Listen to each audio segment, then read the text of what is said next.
Welcome back to my channel friendship with physics. आज हम लोग मैकेनिक्स एंड वेव ऑसिलेशंस का लेक्चर नंबर 4 देखने वाले हैं। ठीक है, तो आइए स्टार्ट करते हैं लेक्चर नंबर 4।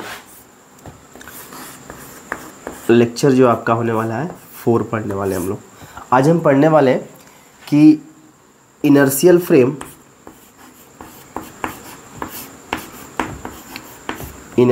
फ्रेम और आपका नॉन इनर्शियल फ्रेम क्या होता है। Non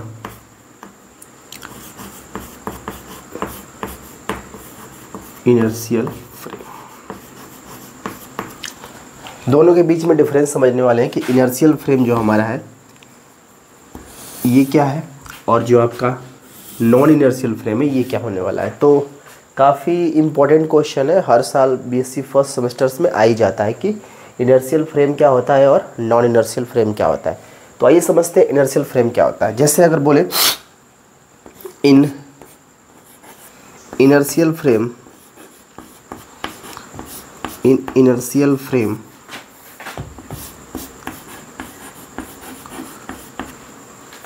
Newton's law are applicable. Newton's law are applicable. Newton's law are applicable, applicable. Newton's law are applicables. देखो क्या होता है, जितने भी सारे इनर्शियल फ्रेम होते हैं उन सब के अंदर जो न्यूटन्स का लॉ होते हैं वो सारे जो लॉ होते हैं वो एप्लीकेबल्स होते हैं। अब इसमें क्या होता है, इनर्शियल फ्रेम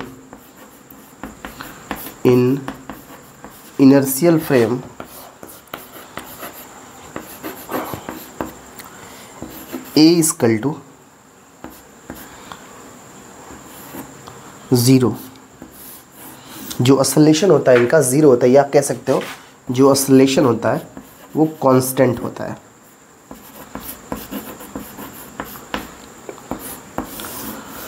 मतलब क्या देखने को मिला कि इनर्शियल फ्रेम ऐसे फ्रेम होते हैं जिसके अंदर न्यूटन्स लॉ जो होते हैं वो एप्लीकेबल होते हैं, और इनर्शियल फ्रेम के अंदर में जो ऑसिलेशन होता है ये जो यहाँ पर रिप्रेजेंट कर रहा है वो किसको रिप्रेजेंट कर रहा है, आपका ऑसिलेशन को। तो ऑसिलेशन 0 हो या ऑसिलेशन कांस्टेंट हो, कैसे समझते हैं, जैसे देखो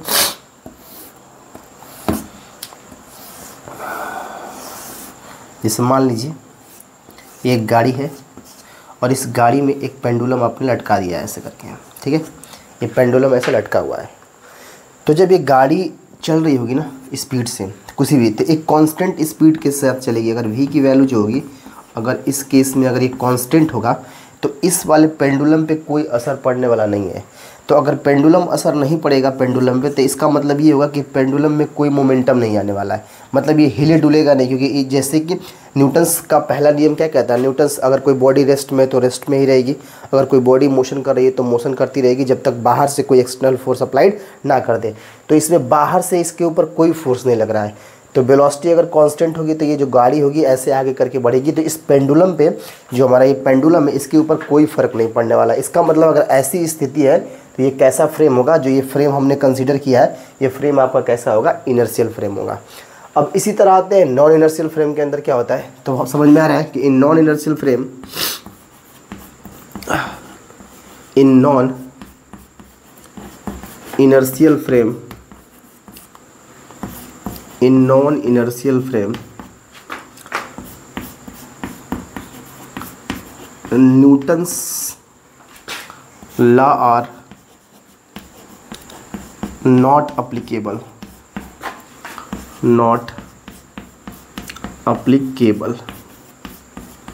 जितने भी सारे नॉन इनर्शियल फ्रेम्स होते हैं उसके अंदर न्यूटन्स के लॉ एप्लीकेबल नहीं होते। इसका मतलब जो ऑसिलेशन होगा, ऑसिलेशन मतलब ए की वैल्यू जो होगी वो 0 के बराबर नहीं होगी, ना ही जो ऑसिलेशन होगा हमारा वो कांस्टेंट होगा। ये दोनों केस नहीं होने वाले हैं। जैसे कैसे अगर देखा जाए तो फिर से वही कंडीशन ले लो। जैसे मान लो मैंने यहाँ पे एक गाड़ी ले लिया है, ठीक है। अब इस गाड़ी में आपको क्या देखने को मिलेगा, कि जैसे इसमें पेंडुलम आपने लटका दिया है, तो अब इसका जो असलेशन होगा वो चेंज होगा। जैसे चेंज होगा तो आपको क्या देखने को मिलेगा, ये जो पार्टिकल है ये अब ऐसे मूव करेगा। तो होता क्या, इसमें एक टेंशन लगता है तार में, टी जो वायर है इसके अंदर नीचे की तरफ लगेगा mg, और जो इस पर एक फोर्स लगेगा वो इधर की तरफ लगेगा ma। तो हर जगह आप देखोगे तो इसमें वैल्यू चेंज हो जाती है। लेकिन इसमें क्या होता है, इसमें नीचे की तरफ जो फोर्स लगता है वो mg लगता है, ठीक है, और ऊपर की तरफ जो लगता है वो टेंशन लगता है, जिससे क्या होता है ये दोनों एक दूसरे के साथ मैनिपुलेट करते रहते हैं, जिससे ये रुके हुए रहते हैं। लेकिन यहाँ पर क्या होता है, एक फोर्स अप्लाइड हो जाता है इसके अंदर, क्योंकि असलेशन कांस्टेंट नहीं होता है, तो ये इधर की तरफ भागता है, और लेकिन टेंशन आपका ऊपर की तरफ, लेकिन बॉडी मूवमेंट करने लगती है, जिसकी वजह से हम कहते हैं कि ये क्या है, नॉन इनर्शियल फ्रेम है। तो फिर से एक बार देख लो, इनर्शियल फ्रेम क्या होता है। इनर्शियल फ्रेम एक ऐसा फ्रेम होता है जिसमें न्यूटन्स के लॉ जो होते हैं वो सारे एप्लीकेबल होते हैं, जिसमें असलेशन जीरो हो जाए या असलेशन की वैल्यू क्या हो जाए, आपकी कांस्टेंट हो जाए। तो हमने बोला एक गाड़ी हमारे पास है, इस गाड़ी में ये कांस्टेंट वेलोसिटी के साथ मूव कर रहा है, तो उसके अंदर जो चीज़ें रखी गई है पेंडुलम, तो एक फ्रेम के अंदर एक पेंडुलम रखा गया, तो इस पेंडुलम पे कोई फर्क नहीं पड़ने वाला। मतलब ऊपर की तरफ टेंशन लग रहा है, नीचे की तरफ क्या लग रहा है, आपका mg लग रहा है। इसका मतलब क्या हो रहा है कि हमें ये देखने को मिल रहा है कि ये जो पेंडुलम है कुछ मोमेंटम नहीं कर रहा है। इसका मतलब असलेशन इसमें जीरो होगा या असलेशन इसमें कांस्टेंट होगा। तो ये कैसा फ्रेम हो जाएगा, इनर्शियल फ्रेम हो जाएगा। सेम नॉन इनर्शियल फ्रेम क्या होगा, तो नॉन इनर्शियल फ्रेम ऐसे फ्रेम होते हैं जिसमें न्यूटन्स के लॉ एप्लीकेबल नहीं होते। इसका मतलब असलेशन इसके अंदर जीरो नहीं होता या असलेशन इसके अंदर कांस्टेंट नहीं होता। कैसे, तो जब इस चीज़ को जब ये मूव करेगा तो वेलोसिटी इसकी कांस्टेंट नहीं है। तो अगर इसकी वेलोसिटी कांस्टेंट नहीं होगी तो इसका मतलब कभी तेज चलेगा कभी धीरे चलेगा, तो इसके अंदर जो चीज़ें रखी गई है वो मूवमेंट करेंगी। तो जब ये मूवमेंट करेगा तो इसमें फोर्स अप्लीकेबल होगा, तो फोर्स जैसे आएगा तैसे इसके अंदर असलेशन आ जाएगा।